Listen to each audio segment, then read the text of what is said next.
Olá, irmãos e irmãs do nosso querido grupo Francisco Xavier, amigos.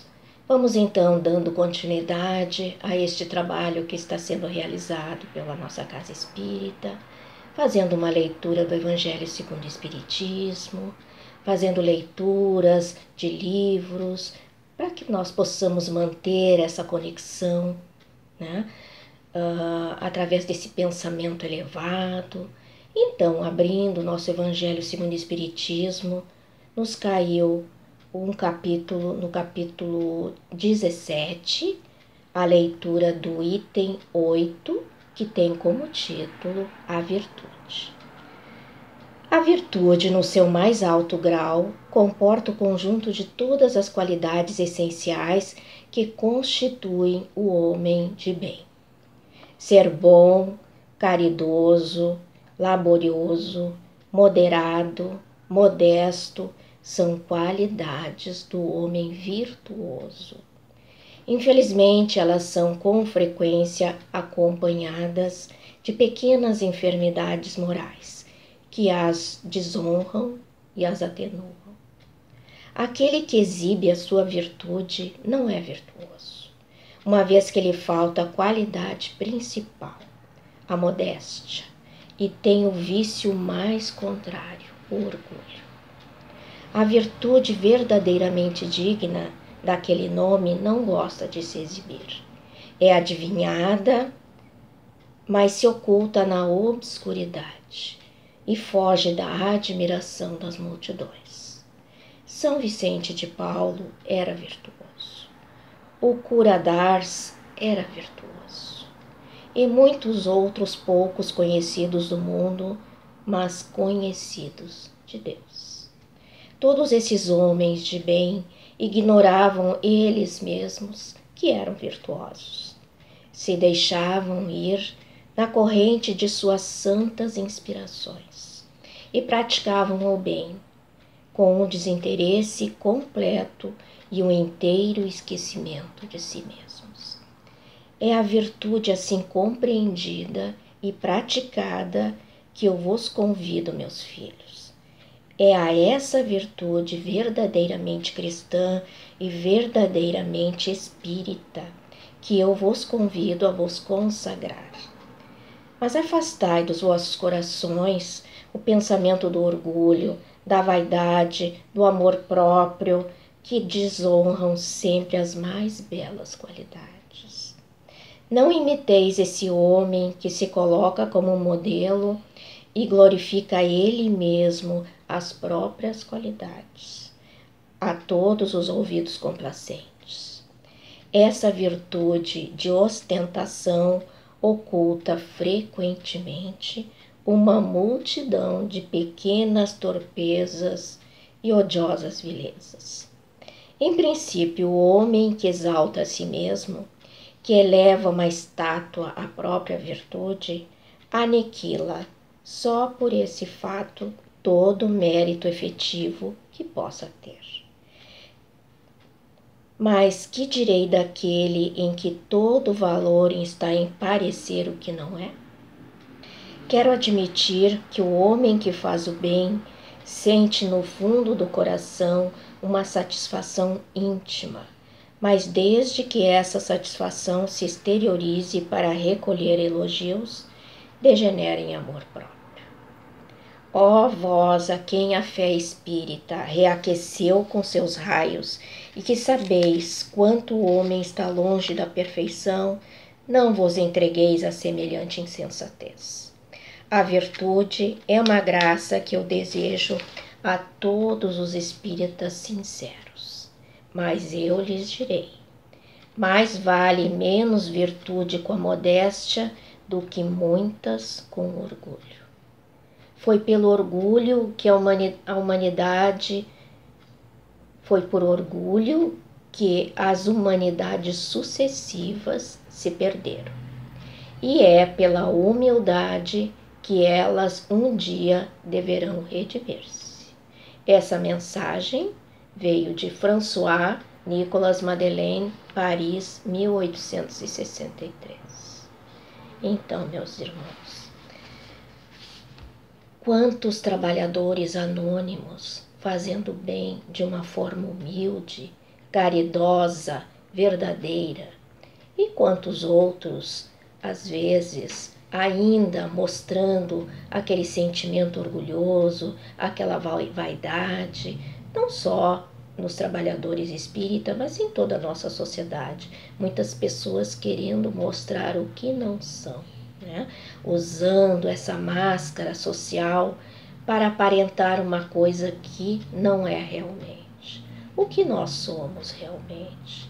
Será que não é este momento um momento apropriado para fazermos esta reflexão, para vermos o quanto nós somos ainda orgulhosos, o quanto nós ainda nos preocupamos com a opinião dos outros, o quanto ainda nós fazemos tudo para agradar os outros, nos preocupando com a opinião, com a sua crítica, não é?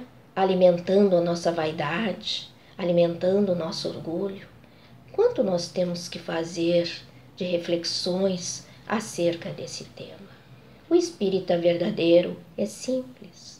Ele simplesmente faz aquilo que lhe é colocado por Deus em seu caminho.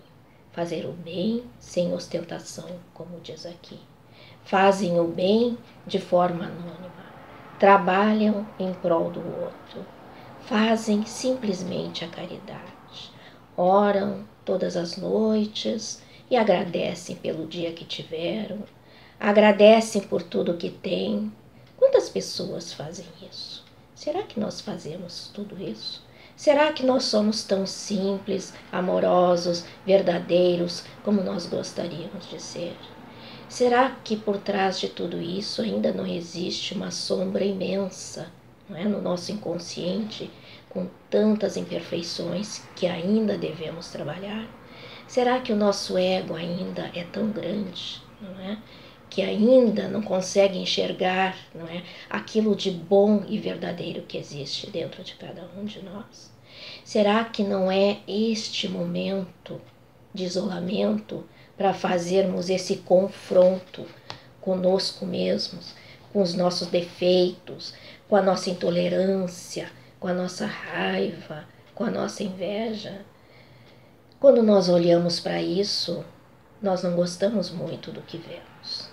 Então, às vezes a gente deixa isso de lado e vai passando por cima, que era o dia a dia que nós levávamos, nos escondendo através das nossas máscaras sociais, né? No nosso trabalho, na nossa correria, no nosso convívio. E aí, de repente, o mundo parou, a nossa vida parou. E nós temos que nos recolher em casa, às vezes sozinhos, às vezes convivendo com os nossos familiares mais próximos, às vezes olhando para aquele familiar que geralmente é alvo das nossas projeções, aquilo que nós não gostamos em nós, nós projetamos neles, né? E aí nós criticamos, nós brigamos, nós deixamos de ver realmente quem nós somos. E aí este é o momento desse confronto. Esse é o momento de fazer uma autoanálise. Esse é o momento de trabalharmos no nosso autoaperfeiçoamento, através desse autodescobrimento. E o que é esse autodescobrimento? É saber o que vai dentro de nós.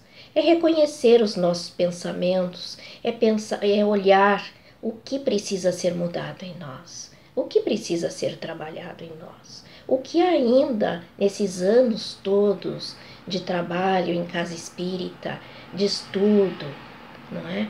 Mudou em nós. O que nós aprendemos com tudo isso? O que nós podemos fazer agora para mudar, né?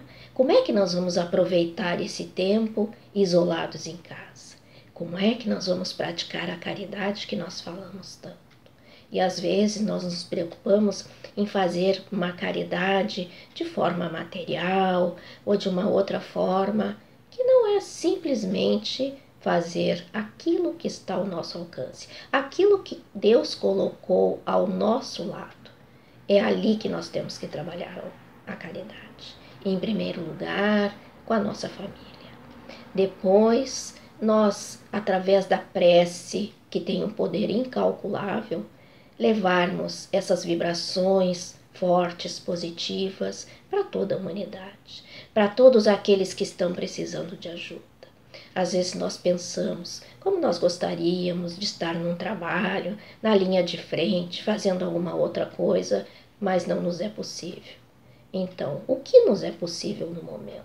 A prece, simplesmente a prece. Se nós podemos doar alguma coisa material, vamos fazer. Se nós podemos fazer algum trabalho para doar, vamos fazer. Vamos ocupar o nosso tempo da melhor maneira possível. Mas principalmente vamos enviar esses pensamentos bons, positivos, não é? Fazer entrar nessa corrente do bem, nessa corrente poderosa que tem um potencial muito grande de mudar as situações na vida. Quanto já foi falado, quanto já foi estudado o poder que tem a prece para ajudar, não é? Com as pessoas enfermas, para que elas tenham uma cura mais rápida, para que elas possam, não é, se recuperar totalmente. E nós sabemos que já foi testado, já foi provado, não é, através de trabalhos, que isso funciona. Os pacientes que recebem preces se curam muito mais rápido. Não é? Então vamos exercitar simplesmente este trabalho. Nós sabemos que aquelas pessoas que já têm o seu programa reencarnatório, não é, de desencarnarem através dessa enfermidade, vão desencarnar, sim. Né? E aqueles que tiverem que passar por essa prova, vão passar e vão passar por elas e vão ter um aprendizado com elas. E vão ver o quanto é importante a vida. Assim como nós estamos aqui valorizando como era bom um abraço, não é, um aperto de mão, um contato mais próximo com as pessoas, né? E não podemos fazer isso, né? O quanto nós estamos valorizando isso agora.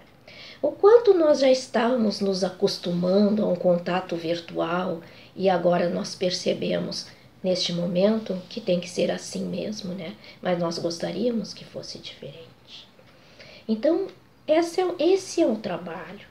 O mundo parou para que nós parássemos também, porque da maneira como estava não dava mais para continuar. Então nós temos que fazer uma reflexão profunda do qual é a lição que nós temos que tirar de tudo isso. De que maneira nós vamos crescer, de que maneira nós vamos evoluir através disso tudo que está acontecendo, né? Então vamos continuar sim com o nosso trabalho da maneira que pudermos, emitindo pensamentos bons, fazendo leituras, ouvindo músicas boas, ouvindo palestras, ajudando da maneira que nos foi colocado neste momento. Às vezes a gente pensa, eu gostaria de estar lá no meu trabalho, ajudando as pessoas. Mas a quem eu tenho que ajudar agora? Eu tenho que ajudar aquele que me procura, aquele que está mais próximo. Aquele que Deus colocou na minha vida para que eu caminhasse junto. É este que eu tenho que pensar neste momento. E tenho que pensar em mim mesmo no sentido de me acolher os meus defeitos para que eles possam ser transformados, para que eles possam ser mudados, para que eu não consiga mais escondendo de mim mesmo esses pensamentos, esses sentimentos, para que neste momento eu olhe para eles com afetividade, com carinho, sabendo que eu sou um espírito, numa caminhada evolutiva, caindo, aprendendo, levantando, mas não escondendo mais de mim mesma esses sentimentos. E nós temos que fazer isso. Num momento ou no outro nós temos que fazer isso. Porque a evolução continua e nós não podemos ficar parados no tempo. Então, ou hoje, ou amanhã, ou depois, nós vamos ter que encarar isso. Nós vamos ter que nos confrontar. Nós vamos ter que olhar para isso, para que isso mude. Nós temos que olhar para os nossos defeitos e pensar, mas por que isso acontece comigo? Por que eu estou tendo tanta raiva dessa pessoa que está me desafiando? Por que isso está me incomodando tanto? Por que isso está me afetando tanto? Porque quando eu vejo aquela pessoa que está fazendo coisas que eu não posso fazer, eu tenho um sentimento de inveja, embora eu não admita que sinta inveja. Aquela pessoa, por exemplo, que neste momento, né, está curtindo umas férias prolongadas numa casa de praia, não é? Como se nada estivesse acontecendo no mundo, mas eu estou aqui confinada num apartamento, não é? Ouvindo notícias não muito agradáveis, não é? Mas eu posso fazer diferente. Eu posso transformar esse momento de confinamento, onde eu estiver, num sentimento muito bom, numa coisa muito boa, num pensamento positivo. Eu posso transformar este momento, porque a vida é muito rápida, tudo passa muito rápido, tudo é transitório. Daqui o que eu vou levar, o que eu vou levar para a minha vida, não é? E nós sabemos que nós vamos deixar. Quem sabe isso tudo não é um treinamento para o desapego da materialidade, o desapego de tudo que nós temos de materialidade, o desapego até mesmo dos entes queridos, que nós não conseguimos estar muito próximo e que nós vamos ter que nos afastar por um tempo, né? Ou seja, agora, temporariamente, através dessa pandemia, ou talvez através do desencarne. E nós teremos que nos afastar, sim. E nós teremos que trabalhar em nós. E nós sabemos que nada é definitivo, que tudo passa.